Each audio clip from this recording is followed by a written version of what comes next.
Good morning. Happy New Year. It's a year that hopefully, as we move forward, will get better and better for every single one of us. And I wish you the very best for this new year. We wanted to start the new year with a slightly different webinar, something interestingly different that wasn't quite what we normally do. And I then got a book from Amazon and I thought, this is the start of our year. And I'm really grateful for Peter Cardwell to join us and to talk about his book about the secret life, the behind the scenes of government and the world of SPADs. But before we get to start about that conversation, I just want to tell you a bit about Cratus, just in case you've never joined us before. We specialise in local government consultancy, providing planning communications, advisory for local authorities, supporting creating sustainable communities, and providing effective for public affairs and public relations campaign. And we have offices in Southampton, Bristol, importantly Manchester now. The team in Manchester really want me to push that we are a national company, and it's not just our friends from the north, and of course London. During the conversation, I'm going to take questions, and if you want to send those through, please do. And you can also, importantly, at a rather good discount, order the book at the end, because you will want to read it after we've talked about it. Peter, welcome from Northern Ireland, and thank you for writing this book. I really enjoyed it. It was fantastic. Thank you. And what I obviously loved is that I have the joy of knowing some of the names in it, which we'll talk about as we go through. And also, I was really struck that actually, of all the gossip that you hear from Guido Fawkes and the media and your friend, Mr. Crick, and everyone else saying, oh, well, and as I said, actually, your book confirms a lot of the stories that we've heard in the time that you were in office, which was also nice to know that there's less fake news and it's real news, and journalists do have real stories and insiders. So thank you for that. But look, start off by, first of all, you're a lad from Northern Ireland who's ended up in London. So tell us about Northern Ireland, and also lead us through the fact that SPADs are not new and they've got a bit of a history. Well, Nick, thank you very much for having me today. It's great to speak to Cratus Communications and to everybody on the call. Thank you very much for joining this morning. Yeah, I'm from Northern Ireland. I'm sitting here in my family home that I grew up in, that my parents still live in, because I came over for Christmas, and when I was allowed to, just before Christmas, before the lockdown. And then it was it sort of extended, and given that everything I'm doing at the moment work-wise is on Zoom, I decided to stay here. But no, I have a very kind of ordinary background, very sort of solid middle-class life. My parents were teachers, and I went to local grammar and so on. And but I've always been absolutely fascinated by politics. I remember bunking off school to watch Tony Blair's first conference speech, I think, as Labour leader in, will that be 94, 95? I remember taking a day off school for that, which was a bit sad, really. I mean, for all the reasons people take days off school or bunk off school, there are probably better ones than that. But no, I've always been fascinated by politics. I was a journalist for 10 years after going to Oxford University. And then I was very privileged to work in special advising for 3.5 years. And the book is about that period, with a few kind of look backs to time in journalism as well, when it's relevant. In terms of special advisors, there's a whole chapter in the book, the first chapter actually, about the history of special advisors. It's the sort of muesli bit of the book. A lot of the book is quite souffle. It's not going to change your life. It's just funny stories and interesting anecdotes and bits of gossip from time in politics. But the kind of muesli bit, which it's hopefully nice and tasty, but also fairly good for you, is the history of special advisors. And really, throughout history, throughout the 55 prime ministers that the UK has had, there've always been some type of extra people, friends, sometimes family members, who have advised our prime ministers and other ministers around.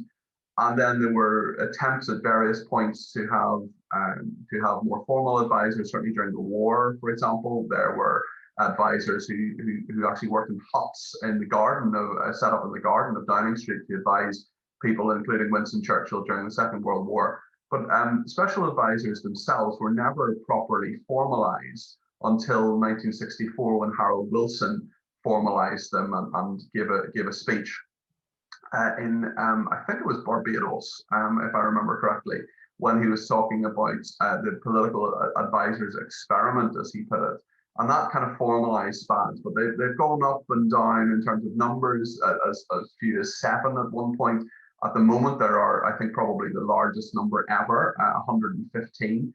But when that's contrasted with the number of civil servants, even just in Whitehall, never mind the rest of the country. And of course, as we know, and as many as Cratus will know, of course, there are lots of there's lots of civil servants who are all over the country in various bits. There are a lot of the Department for International Development, before it was subsumed into the Foreign Office, for example, is in Scotland. So there are lots of different ministries and bits of the ministries right across the UK. But even in Whitehall, there are 96,000 civil servants at the moment. So the fact that there are 115 special advisors is a tiny amount. Most ministers, of course, have 2 or 3. And then there are 40 or 50 in Downing Street itself who make up the staff of the Prime Minister's office. So the development has been interesting. They've been used in different ways. Their powers have waxed and waned at different times. And we can certainly talk about that a bit as the hour goes on. Yeah, absolutely. And, certainly the big names that I was able to pick out and remember was Marcia Williams, who was Harold Wilson's right-hand person. And certainly all the films and the books I've read since suggest there was a stress between the elected politician and Harold Wilson's advisors in those days. So there's always been an interesting story going on there. Sir Alan Walters caused the resignation. With Nigel Lawson walking out with Margaret Thatcher. David Cameron was an advisor. Ed Miliband, Ed Balls.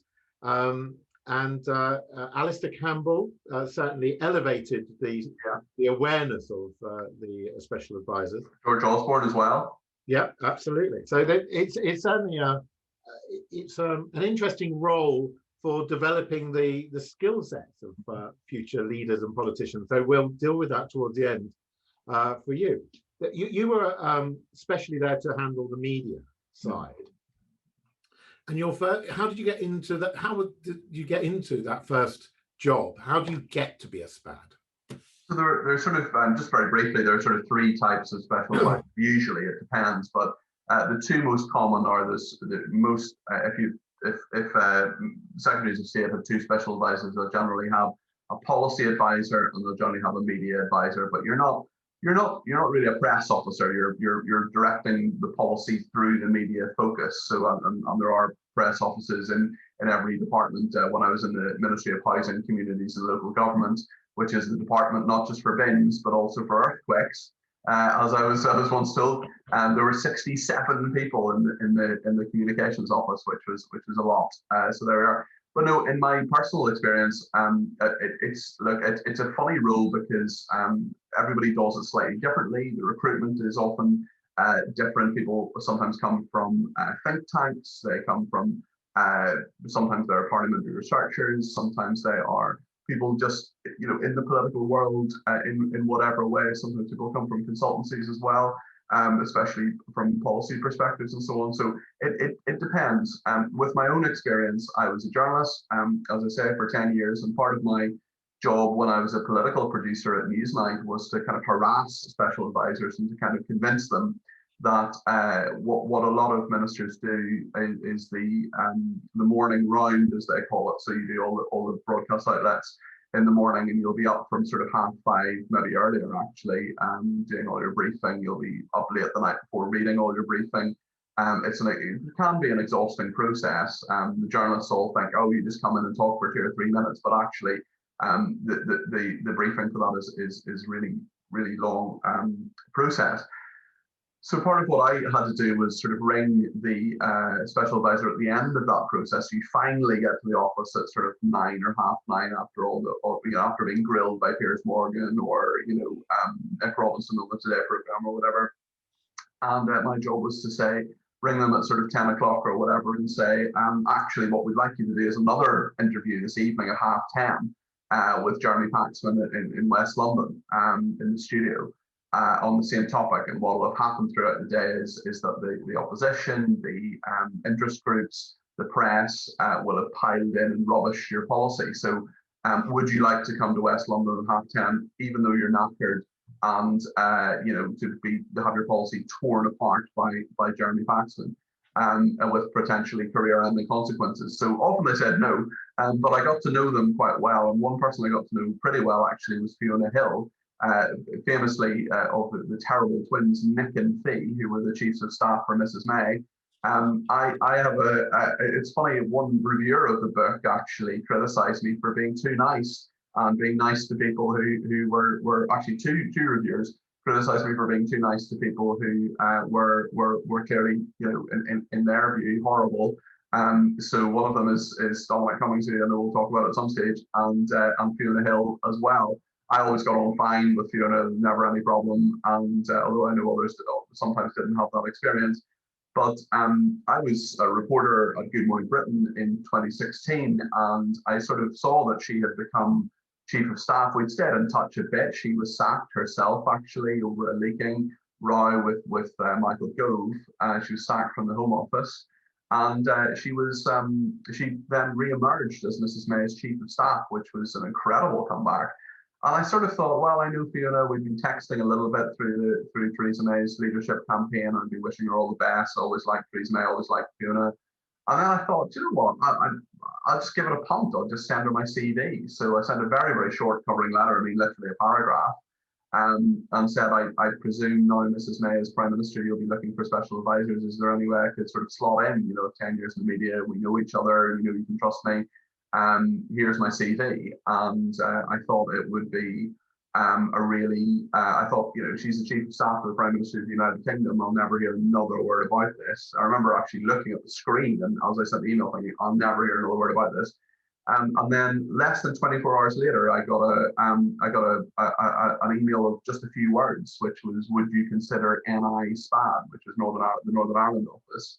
And I replied immediately and said, yes, of course. And she replied and said, the then Secretary of State for Northern Ireland, James Brokenshire, is about to ring you.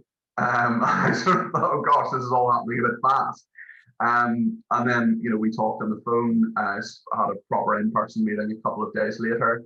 And then, within a week, basically, it was all signed off, and I was working out my notice at Good Morning Britain, and then I became a special advisor. So for some people, it can be very fast. I know one person who's just become a special advisor in the last couple of weeks is a friend of mine, former civil servant actually. So he worked very closely with the chief of staff to Rishi Sunak, who's a brilliant man called Liam Booth-Smith, who's a good friend of mine. And this new special advisor, a guy called James Nation, stood out when we worked with him, when Liam and I worked with him at the Ministry of Housing, and clear he was just an incredible mind.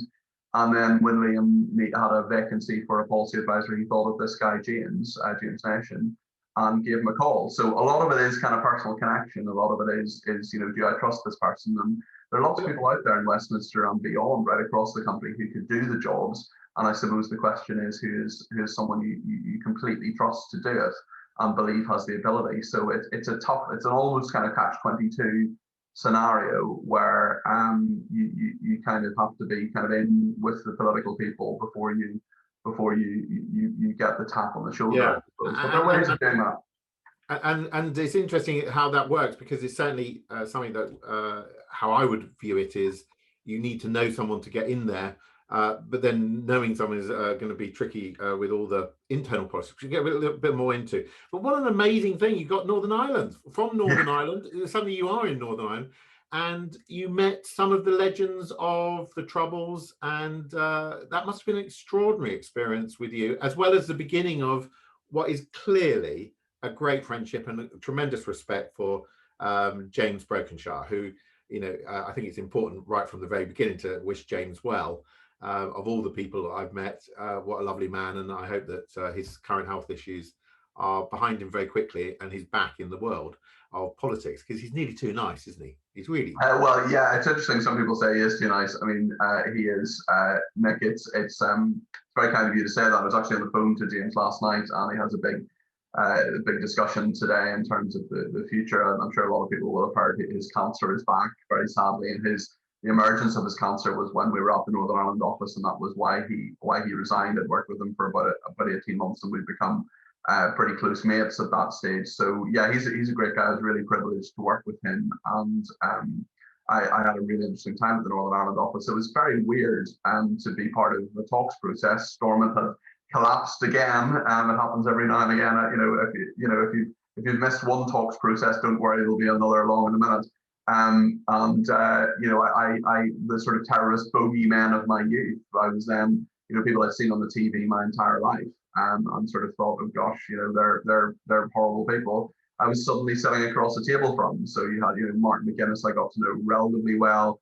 Gerry Adams, I was in, dozens of meetings with him, and various other people who you might have kind of come across, Arlene Foster, Michelle O'Neill, and people like that, and Leo Varadkar, and a lot of the Irish as well. And actually, what was really interesting, there were two kind of really interesting, as well as the sort of general talks process to get Stormont back up again, there were two other major policies that were obviously affected us, and one of course was Brexit, and that was, I found myself at the famous glass table with Michel Barnier in Brussels, talking about the Irish border, obviously supporting James, and James Brokenshire, my then boss, was the main person. Off we went on the train to Brussels, and that was something that was really interesting and real privilege to do. And the other thing, of course, right in the middle of my time at the Northern Ireland office was that the confidence and supply agreement, obviously the 2017 election went really, really badly. We were the Conservative Party, of which I'm still a member, was neither strong nor stable at the end of that, and we had to have a confidence and supply agreement with the DUP, who I knew very well and was kind of involved a little bit in that, although not very much. And then, of course, the whole dynamic changed in Northern Ireland as well. So that was really interesting to kind of, interesting from a lot of my friends as well, who were sort of saying, who are these people and why did they agree with gay marriage and all this kind of stuff. And I sort of thought, I've been dealing with these people for years, both as a private citizen, as a journalist, and as a staff, and suddenly you're kind of catching up with me. So that was interesting as well. Yeah, and you also learn the harsh world, which is one of the things that comes across in the book, is you have all this influence and your the role of working between the ministers and the civil servants, and then suddenly James was ill, had to resign, had to look after himself, and you're gone. Yeah. So I lost my job 4 times. Actually, it was 3 times or 4 times. I can't remember. It all merges into one. But no, that is, you are a political mayfly, as I say in the book, and you are certainly someone who, you're completely linked to the minister. So you can lose your job in a number of ways. Either you sort of have 2 approvals. So one is your ministerial approval, and one is Downing Street. So if your minister goes, for example, James had to resign, well, that was me. I was gone completely. And what was very nice was that James's successor, a woman called Karen Bradley, asked me to stay on. I didn't actually. I helped her for a few weeks, but then I went off to the Home Office. But it's probably even a better example, because I started at the Home Office on the 2nd of April 2 years ago. And literally within 4 weeks, I remember receiving a text message from Amber Rudd saying, can you look into this Windrush thing? I think it might be a bit problematic. And so it proved. The Windrush scandal led to her having to resign. So I was in the job, and literally 4 weeks later, to the day, I was out for a policy I had nothing to do with. It was nothing to do with me.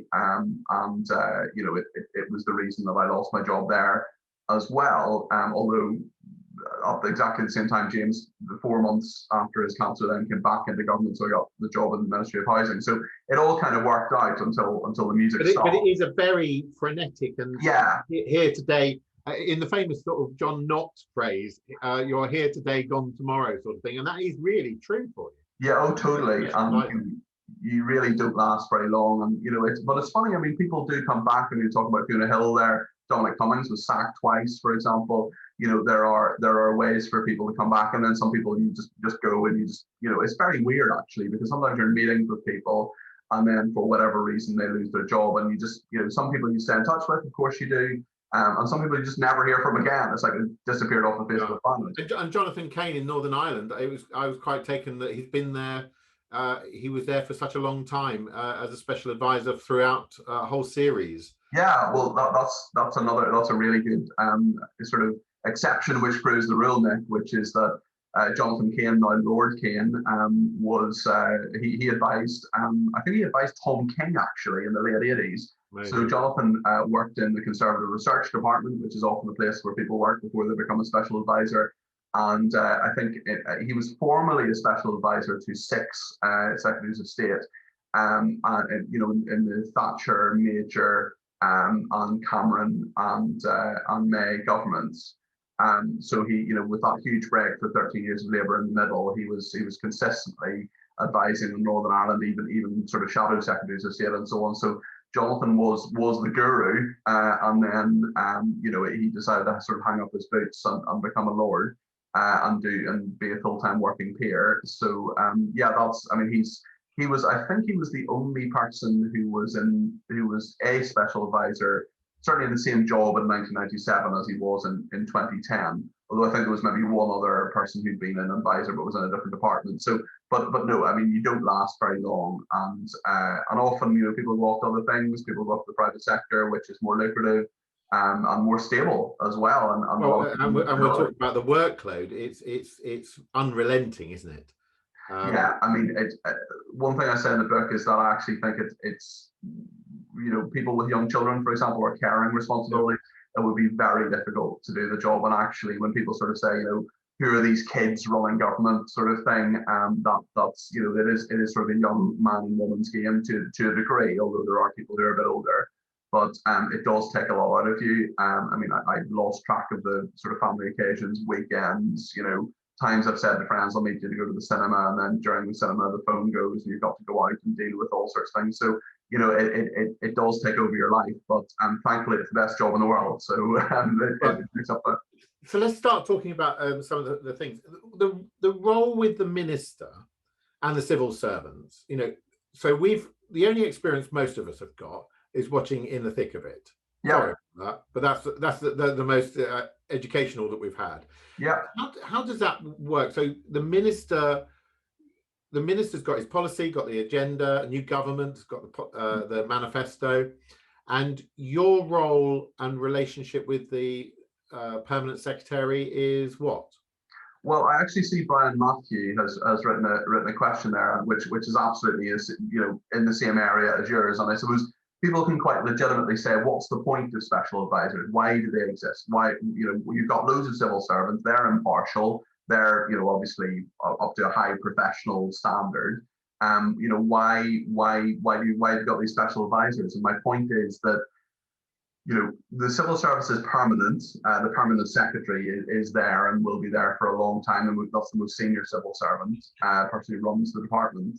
But the ministers are there for a short time. They have generally 18 months to 2 years, depending on the government, to get their work done. And it's natural, I think, that they have a personally appointed kind of eyes and ears, someone to totally protect them. And also say that there's kind of, as I say in the book, there's sort of a Venn diagram between what the civil service wants. I mean, they're all thinking, oh, well, in 5 years, there could be a budgetary problem. And I've sat in meetings where, a senior civil servant has said, well, this policy may cause a budgetary problem in 5 years. And I've just been very honest and said, well, we're not going to be here in 5 years. You are, but I'm not.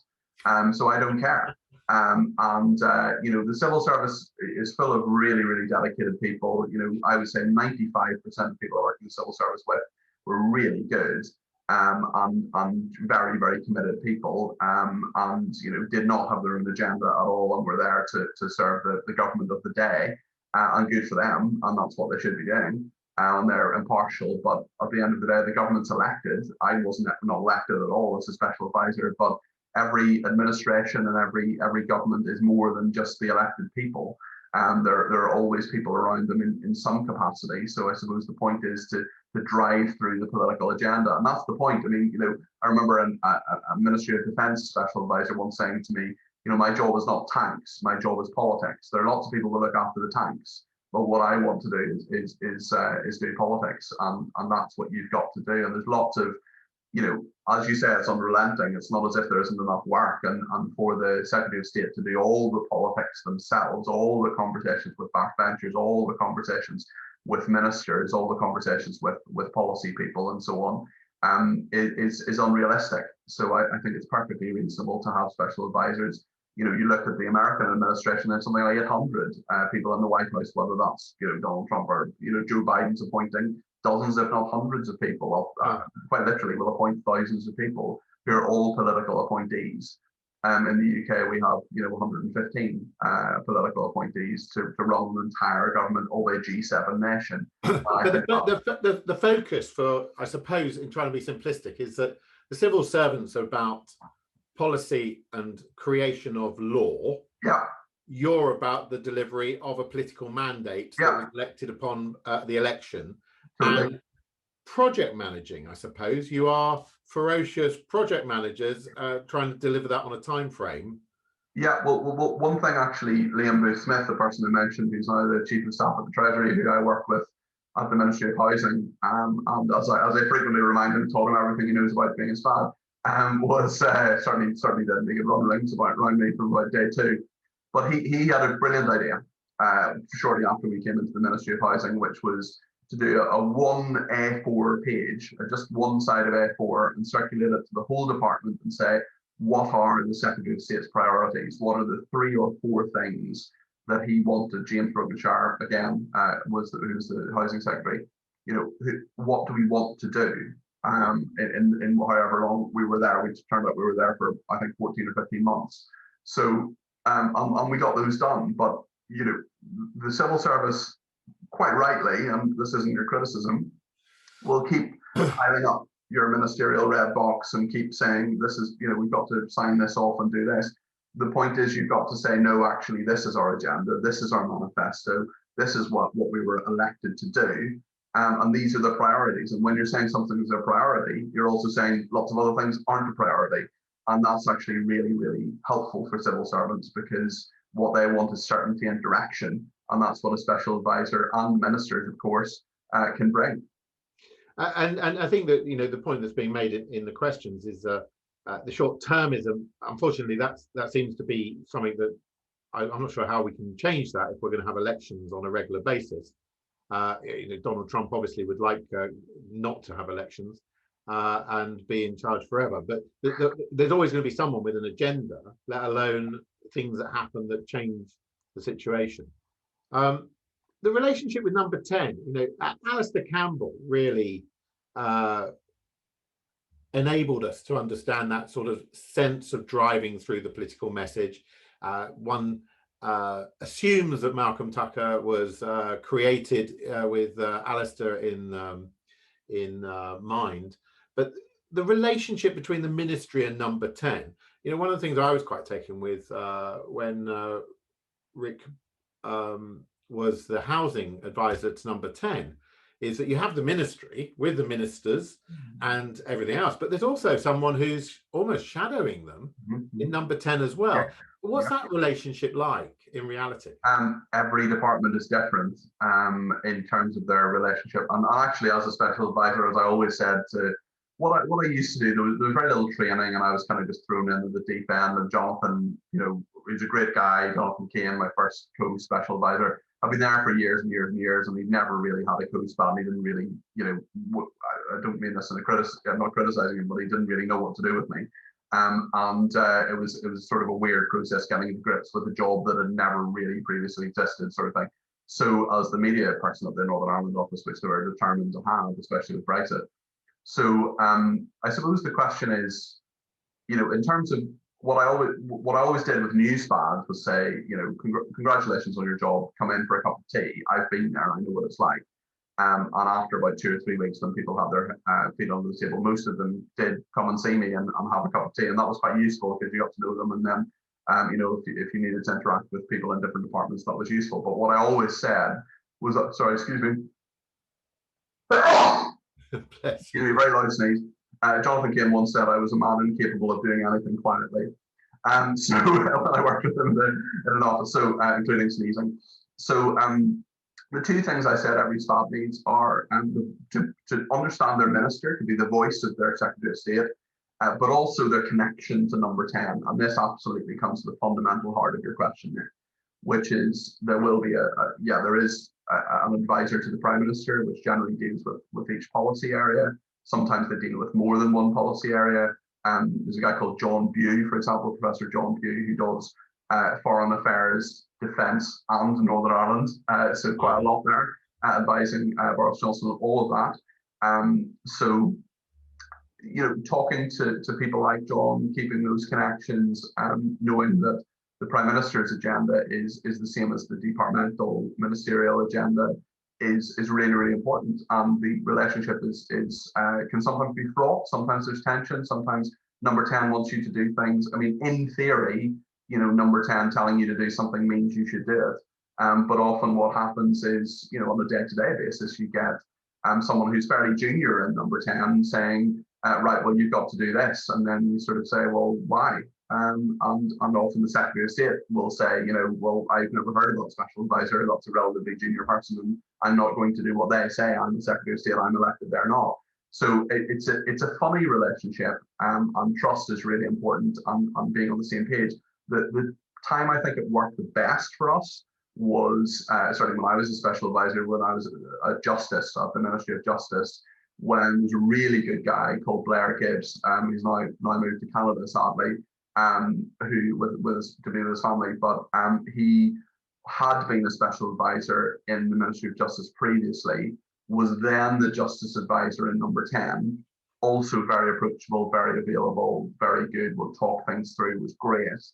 And just I got on with Blair really, really well. And he would occasionally kind of say, no, we need to do this slightly differently. But, it was very clear what the justice agenda was. And certainly, my boss, Robert Buckland, was totally on board, very close to Boris personally, not always politically, but certainly personally, they're good friends. And Blair, I could go to Robert and say, Blair says we should do this, and Robert says, well, I trust Blair. Blair's a good guy. Let's just do it. So that was a really good relationship, and that worked really, really well. But that was something that was very important to get right from the start. I just want to touch very briefly on the conferences, because that's conference season. If it has a purpose, is the chance to reset the clock and start the political year again with the speech. How mad is that for a SPAD? I hate conference with a visceral passion.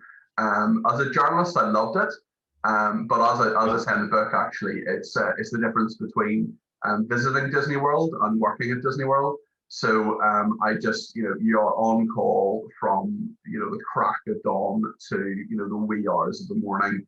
You don't never get enough sleep. You're always moving is really difficult. Moving your Secretary of State from one event to the next event, because they always bump into someone they haven't seen for 20 years who says, "Oh, how's it going? Let's have 5 minutes." And then you bump into the sort of captain of industries, a big party donor who wants 5 minutes, and by which stage you're 10 minutes late for the next engagement. So it's a nightmare. It's awful. I loved it as a journalist because it was a sort of nerds, to continue the metaphor, as a sort of nerds Disneyland, and you could meet all these people and have chat with politicians and all this sort of stuff, which was great. I loved it. I did all the party conferences actually as a journalist. One year, I think, 2 years in a row, I think I went to all three major parties. So that was really interesting. But no, my firm belief is if conference didn't exist, you wouldn't create it. I think it's very different now, even in my political lifetime. I think it's very different now to when it was sort of 10 years ago.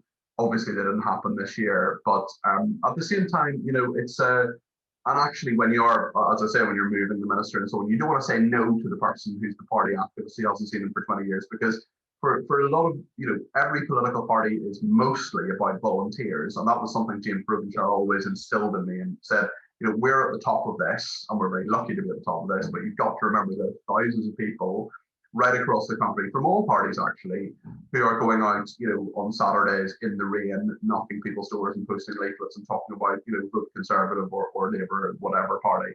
And you've got to remember that. And these people have often spent, maybe the guts of a really expensive foreign holiday to come to Birmingham to go to the party conference because they want to, and they, their moment or their selfie or their couple of minutes with the Secretary of State is a big thing, and you've got to remember that. The problem is that for a special advisor, you've got to be the big bad wolf and say, "I'm terribly sorry, we've got to go to the next meeting." And we'll talk about the big bad wolf a little bit, because you're incredibly open and honest about the pressures and the sort of Malcolm Tucker moments of trying to protect, as much as anything else. But one of the things that a lot of people who are watching now and will watch it online afterwards are really fascinated about is, how do we influence? How does the system work for the lobbying?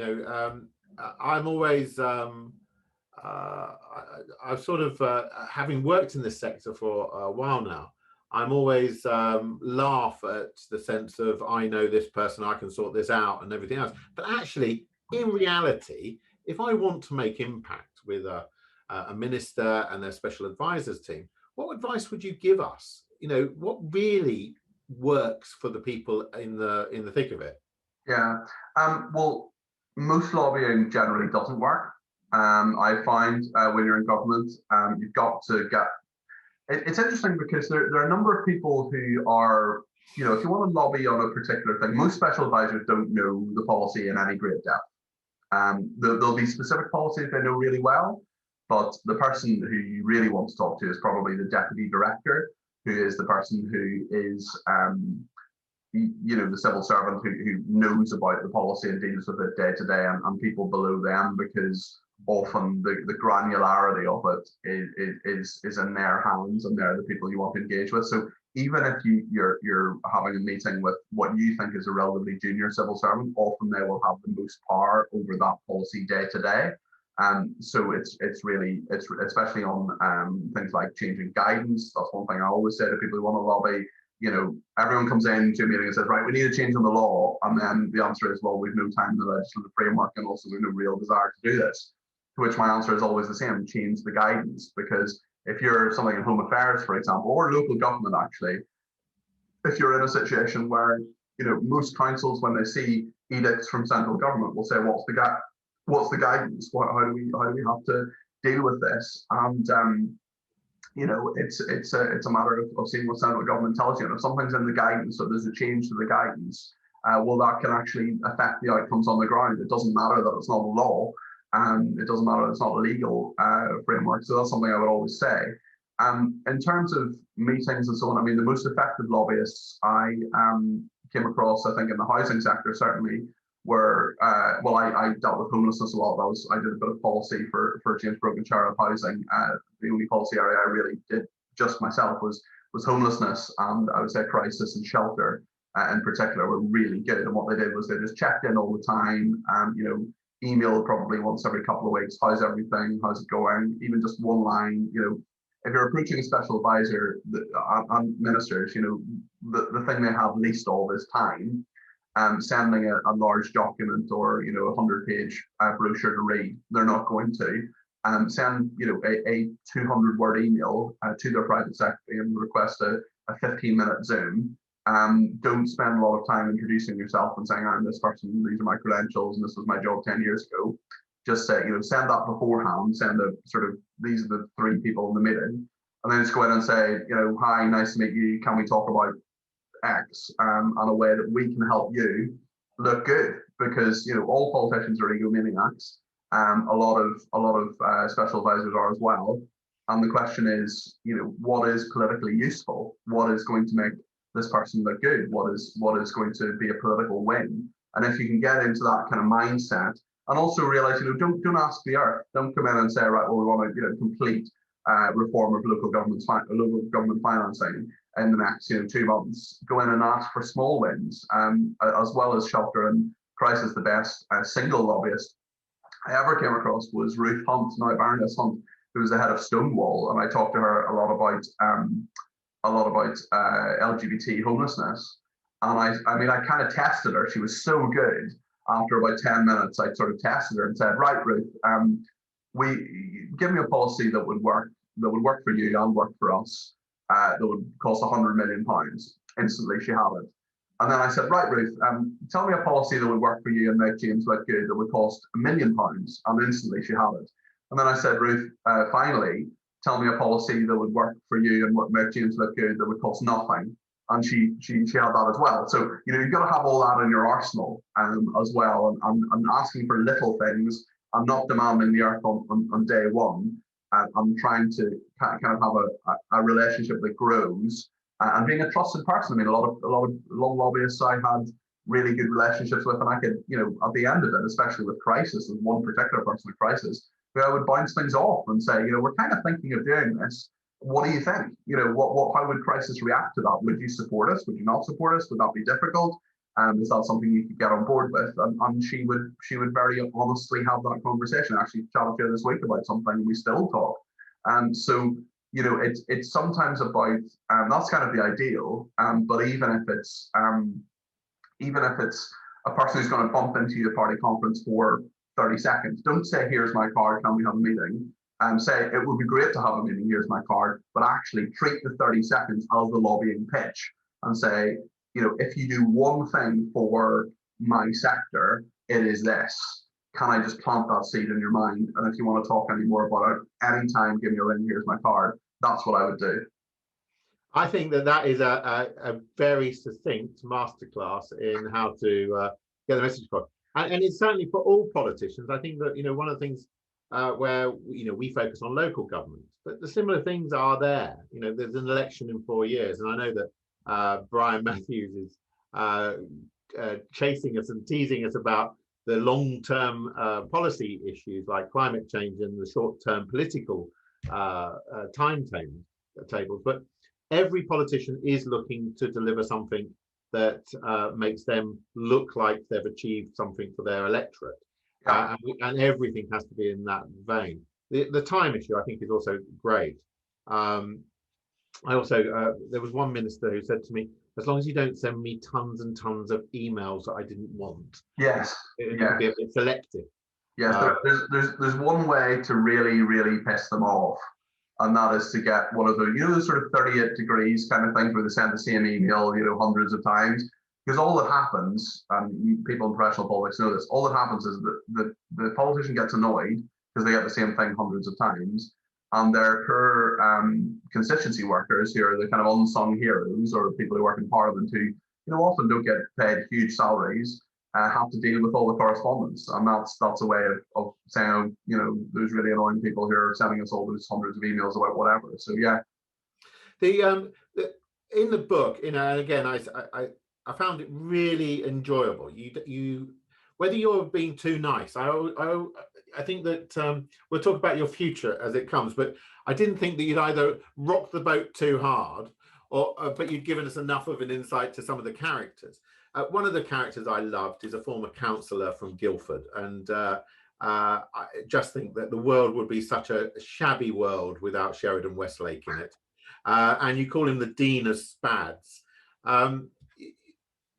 The community of the Spads is really quite something, because it must be quite unique to be in those situations. And you are in the eye of the storm, as Fiona found out, as Dominic Cummings has found out. Whether he cares or not is a totally different issue about the pressures. But the Sheridans of this world are just part of the wheels of the life. They're making it happen, aren't they? Yeah, and it's interesting with Sheridan Westlake. He's the only person, Spad or minister, who's made it the whole way through. He was appointed in 2010. Eric Pickles made him his special advisor at my old department, what was then called the Department of Communities and Local Government. He's still there. He's the only one who's there sort of 11 years later. There's nobody who's been in the cabinet. There's no sort of Jack Straw or Gordon Brown equivalent who's been sort of the whole way through. Sheridan is a complete one-off in many respects, but certainly has done more than I think anybody else to engender a sense of community amongst special advisors. He's the one you go to, whether you're on the up, on the down, on the way in, on the way out, to know about, and he knows everything about pensions and remuneration and dealing with the cabinet office, and he's done everything, and some of his stories are just absolutely wonderful. But he sort of holds court at in peacetime, not in COVID time, obviously, but in peacetime. There are a few sort of drinking dens in Westminster, and he'll send out an email to on a Thursday to say that special advisors should get together. And sometimes there are sort of former special advisors there. Sometimes other people in politics, people who work for the CCHQ, who sort of meet up and just swap stories and have a chat, and it's just a nice way to kind of let off a bit of steam. And what's really important as well is that you may on the following Tuesday, have to have a really direct conversation with one of these people and say, this is your policy at the Department for Education is killing us. We can't do this. Can you please stop this? And that has to be sometimes a very direct conversation, and often you're under a lot of time pressure and you don't have time for niceties. So if you've had a pint down the pub with that person on the previous Thursday, well, then you're going to have a better relationship with them. So Sheridan knows that and has worked that out. But no, there's a lovely line in the book from a former special advisor called Ross Reed, who said that Sheridan Westlake sounds like a home furnishing shop. Where did you get those curtains? So they're from Sheridan Westlake, sort of Laura Ashley or something like that. So it was really, he's a great guy, and actually he's just someone who I have a lot of admiration for. He's the dean of SPADS, but he's also, I suppose, the dad of SPADS as well. And there's a lovely, one of his best friends actually is a woman called Amy Fisher, who's now at the Northern Ireland office, but she's been at Home Office, DEFRA, Justice, and she's the kind of mum of SPADS as well. So she's been around a long time as well, though she's had time out and various things. So it's great to have those people there, and we definitely see them as mentors in the political world. Because the irony of all of this is that, and it comes very strongly through the book, is you are hired as SPADS with no book. Your book is the first book where anyone can read it and get an idea of what the role is, but there is no manual. Yeah. You're thrown in, no training, no courses to go on. You just dive in, and it's an invaluable role. You're at the height of policy making in this country with no training. And actually, that's something that Sheridan, helped with a lot. And something that I think is really lacking are those courses, and are just a day induction kind of thing. The problem is that a lot of special advisors kind of come on board at different times, often at the start, but the turnover is quite high, so it can be quite difficult to maybe if there's sort of a video or something, I don't know. But certainly, I remember there was one young special advisor who's now actually in a pretty prominent and important position, who asked me, about 6 weeks into her time as a special advisor, she said, we had an urgent question in Parliament, and she said that she felt completely steamrollered by the civil service in terms of what the answer to that question is, because it's a very, very fast process with urgent questions to get the drafting ready before the minister goes to Parliament to give the answer. So something like that, Sheridan, would be my first phone call. And actually, he was such a legend in the Ministry of Housing, Communities and Local Government that I rather, perhaps a slight reverse psychology kind of thing, but I had what I call the Westlake hotline, and basically when they told me I couldn't do something, I said, just check that with Sheridan, and they would often say, I think maybe actually we can do it. So it was funny, and I remember the first few days, again, a sort of power play. My private secretary was very good at kind of putting all the different, I'm really not technical at all, but was really good at putting all the different speed dials and stuff on my phone. And I said, obviously my first speed dial is Sheridan Westlake, and all this kind of stuff. So that was, he put his number into the phone, so it was useful. I think it's quite right that Sheridan should get it. I was very mean to him. He came to a party that we hosted some years ago, and a colleague, a client of mine who was developing wind farms, was getting quite irate about the policy of the day, and so I introduced Sheridan, and then got him another drink while he glared at me with great. I think enjoyed that conversation. Let's talk about, because we've got to talk about Dominic Cummings and Lee Kane, and the whole the Brexit, the prorogation. It was an extraordinary times that you've been involved, and the Dominic Cummings world. What was that like to be in there, and was it as productive? Did he achieve what he hoped he'd achieve? It's interesting. I had obviously the experience of being with, you had Nick and Fee, who were obviously very direct, but very good, I think, in many respects. And they've had their reputations trashed, but actually they achieved quite a lot. You had Gavin Barwell, who's the chief of staff at Downing Street, is a very, low key, very friendly man, very reasonable human being who you could go to and talk about things. And then you had Dominic Cummings, who came in, I remember being in a meeting with him, the famous meeting at 7:55. We had a 7:55 a.m. meeting. I hate mornings anyway, but early mornings anyway. And, to be called in at 7:55, even to Downing Street, was not great. And he said, if you leak, you will be marched from your desk by the head of security in your department. Your phone will be taken off you. Your laptop will be taken off you. You have no rights. And that was like day one. That was an open gambit. And I just remember turning to a friend of mine saying, we're not in Kansas anymore. This is absolutely night and day. And it was night and day. But actually, a lot of special advisors and civil servants, they just want certainty. And there was, if Dominic was anything, he was certain. He knew what he thought about stuff. He knew what he wanted. And you want direction. And did he achieve anything? Well, it's interesting. I mean, I don't think Brexit would have happened in the way it happened without him. So, I mean, I voted Remain, but for a lot of people who wanted Brexit, it certainly happened, and it may not have happened without him. The 2019 election was his baby. I mean, obviously Isaac Levita was ran the campaign, but Dominic's, so many things like get Brexit done, unleash Britain's potential, all that kind of stuff was, the going through the wall with the JCB and everything. I mean, all of that was all sort of Dominic's brainchild. And of course, he, not to a great extent, but of course he implemented or attempted to implement a lot of civil service reform. So even off the top of my head, those are sort of three things that he achieved in less than 18 months. And most secretaries of state, if you ask what, I mean, I'm picking a bad example here, but if you ask what, if you ask most people in politics, like what did Sajid Javid achieve when he was, culture, media and sports secretary?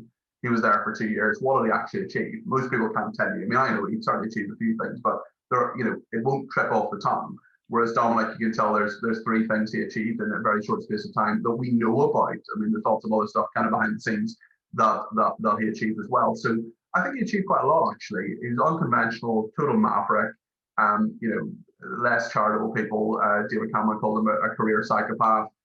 Total one-off. I don't think there'll be someone like him again. Obviously, there have been special advisors like Alistair Campbell, Jonathan Pyle to another degree, Nick and Fee as well, who've, Marcia Faulkner, you mentioned earlier on, who've been incredibly high profile.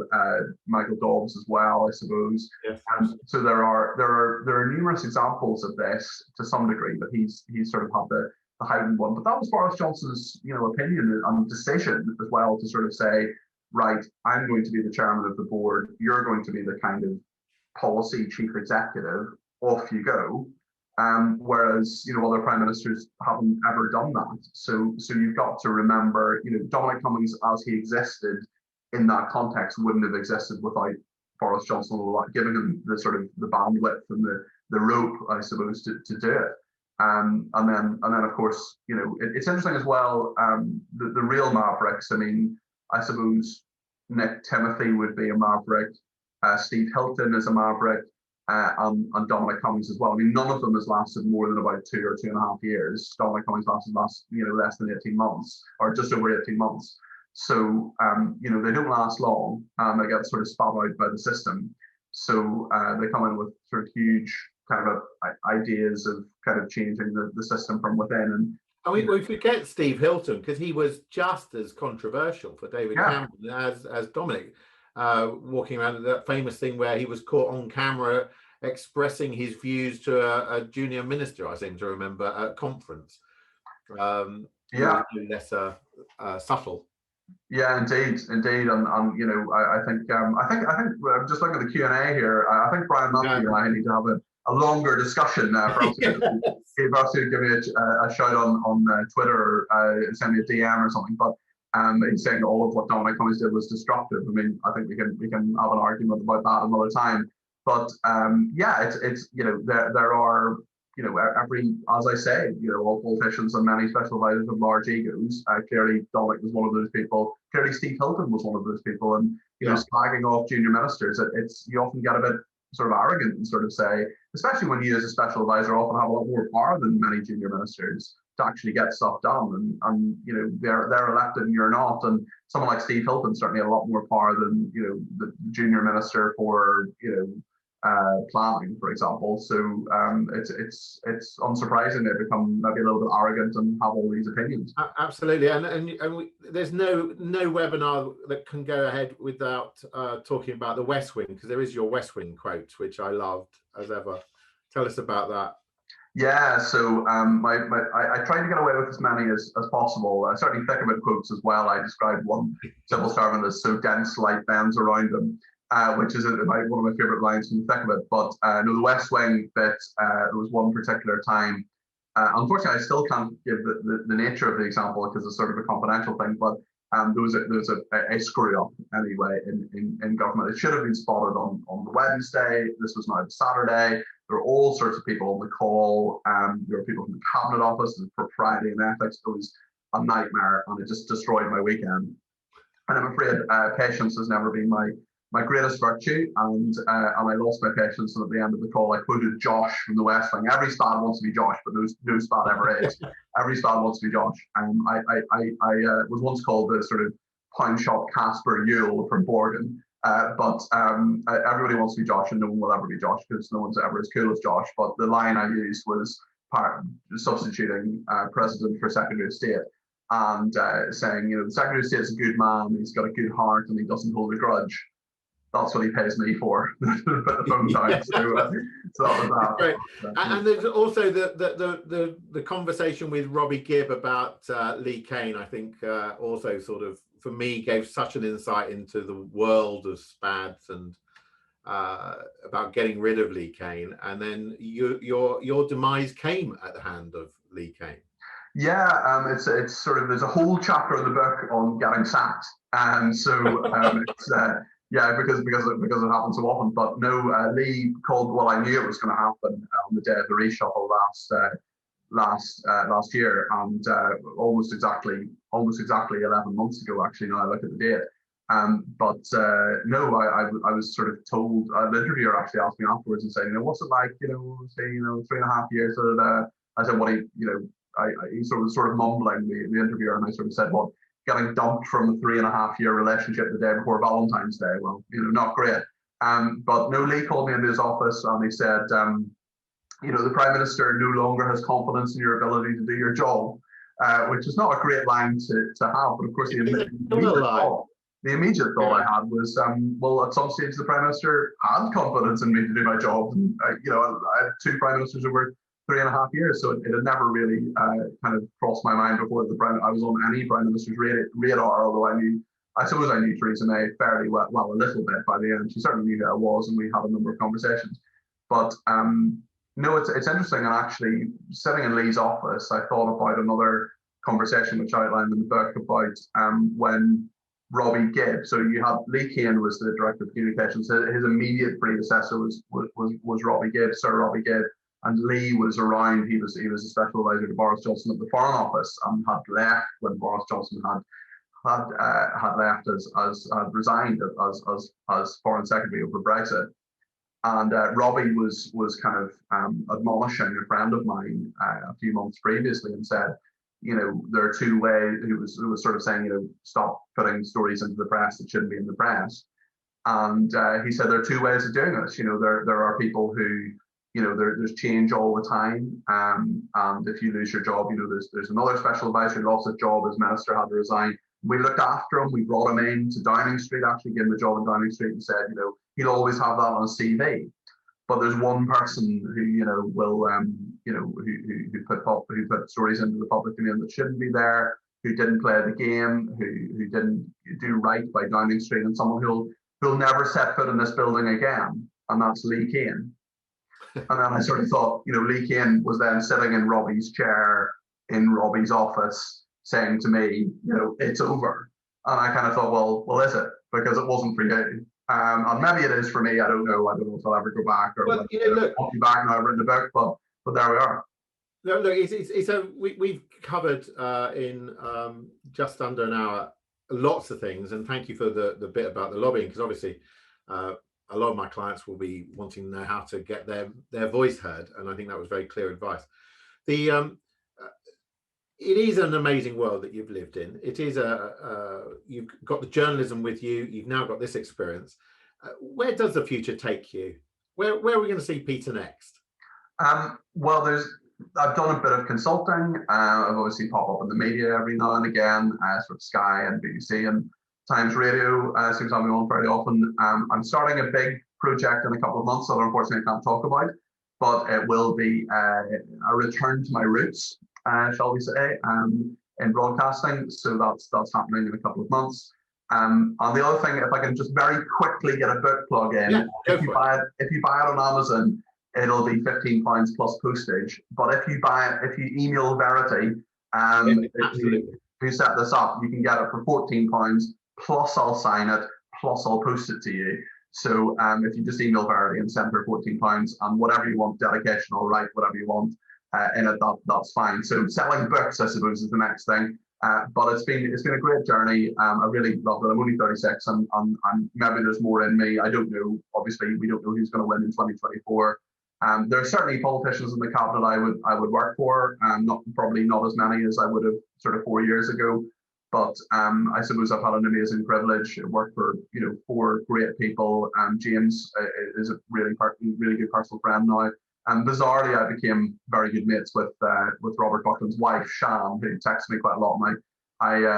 She was getting a new cat, and I sorted her out with a new cat recently through some connections in cat protection. So it's a sort of odd job that you kind of occasionally have these links. One of the things you've definitely done is you've opened the world's eyes to the world of special advisors, and whether you can do without them, well, we'll let you and Brian Matthew have a conversation offline about that. But for today, thank you for sharing your experiences with us. It's been really enjoyable, and I hope that we all get to meet in real life. Maybe at I've never thought of the Conservative Party conference as Disneyland, but that maybe will make me feel better about going next year if it happens. I think the equivalent of meeting Mark Francois is the same as being on the teacups or something. I don't know. Yes. I think on that note, thank you so much for joining us. Thank you very much to everyone else. And we'll be having more local government focused webinars coming up in the coming weeks, and our new environmental show, which Brian Matthews has to watch because that's about climate change and it's taking a long-term view, even if the politicians are focused on what they're doing tomorrow afternoon. Thank you very much to everyone. Good night. Bye. Thanks very much indeed. Thanks, everybody. Thanks, Nick. Thank you.